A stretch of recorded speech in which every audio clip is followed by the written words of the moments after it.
दोस्तों, आज का सवाल आया है कि 2026 में 1 लाख रुपया कहाँ इन्वेस्टमेंट करें। म्यूचुअल फंड में करें, स्टॉक में करें, ईटीएफ में करें या फिर गोल्ड में करें।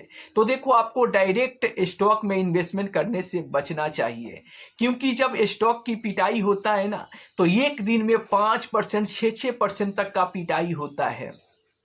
और वहीं पर क्रैश होता है तो एक स्टॉक में 30%, 40% तक का नुकसान देखने को मिलता है, और इतना बड़ा नुकसान आप झेल नहीं पाओगे। इसीलिए आपको डायरेक्ट स्टॉक में इन्वेस्ट करने से बचना चाहिए। तो क्या ईटीएफ में करना चाहिए? देखो, ईटीएफ के जरिए गोल्ड में इन्वेस्टमेंट करने का बेस्ट ऑप्शन है, लेकिन आपको इन्वेस्ट करने से बचना चाहिए। मैं ऐसा क्यों बोल रहा हूं? क्योंकि अगर आप गोल्ड पे नजर डालोगे तो पिछले 1 साल, 1.5 साल में लगभग 70 से 75% का रिटर्न बनाकर इन्वेस्टर को दिया है। तो गोल्ड एक बबल बन चुका है। अगर आप इस तेजी में अभी गोल्ड में इन्वेस्टमेंट करते हो तो आगे चल के जब ये बबल फटेगा तो आपको भारी नुकसान हो सकता है। इसीलिए अभी आपको 2026 में गोल्ड में इन्वेस्टमेंट करने से आपको बचना चाहिए। तो फिर आखिर कहाँ इन्वेस्टमेंट करें? तो देखिए, आपके लिए बेस्ट ऑप्शन म्यूचुअल फंड हो सकता है। मैं क्यों बोल रहा हूं कि म्यूचुअल फंड आपके लिए बेस्ट ऑप्शन हो सकता है?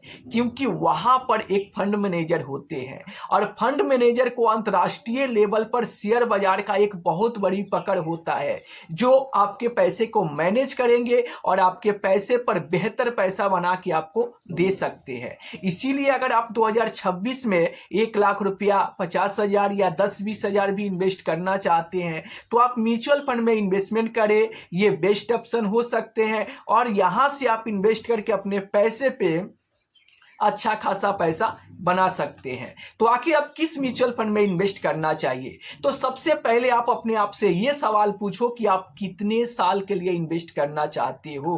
अगर आप मान लो कि यहां पर 10 साल के लिए इन्वेस्ट करना चाहते हो तो 10 साल के लिए बेस्ट जो कैटेगरी होगा वो स्मॉल कैप होगा।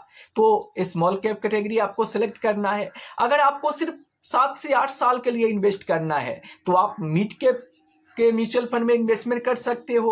वहीं पर अगर आपको सिर्फ 5 साल के लिए ही इन्वेस्टमेंट करना है तो आपको फ्लेक्सी कैप म्यूचुअल फंड में इन्वेस्ट करने के बारे में सोचना चाहिए। और यहां पर अगर आप इन्वेस्टमेंट करते हो तो क्या होता है कि यहां भी आपका पैसा डिवर्सिफाई होता है, क्योंकि बहुत सारे लोग बोलेंगे कि सारा पैसा म्यूचुअल फंड में ही डालना तो सही नहीं है। लेकिन देखो, म्यूचुअल फंड में अगर आप यहां पर इन्वेस्टमेंट करते हो तो आपका पैसा एक ही कंपनी में नहीं लगता है, बल्कि कि कई कंपनियों में फंड मैनेजर आपका पैसा लगाकर डिवर्सिफाई करके आपको रिटर्न बनाकर देते हैं। और स्टॉक से, ईटीएफ से कम रिस्की म्यूचुअल फंड ही होते हैं। इसीलिए अगर आप म्यूचुअल फंड में इन्वेस्टमेंट करते हो तो लंबे समय में ठीक ठाक रिटर्न भी मिल जाता है, रिस्क भी कम होता है, और यहाँ पे आप इन्वेस्टमेंट करके एक फंड मैनेजर के जरिए आप अपने पैसे को बेहतर पैसा बना सकते हो। क्योंकि देखो, आपके जब म्यूचुअल फंड में आप इन्वेस्टमेंट करोगे तो वहां पे फंड मैनेजर होते हैं, और जब वो आपके पैसे को मैनेज करेंगे तो कहीं ना कहीं वो आपसे ज्यादा जानकार है।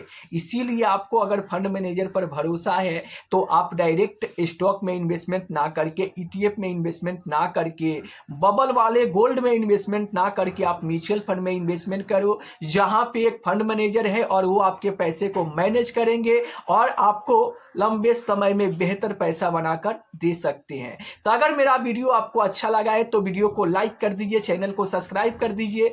फिर मिलते हैं हम अगले वीडियो में, तब तक के लिए जय हिंद, जय भारत।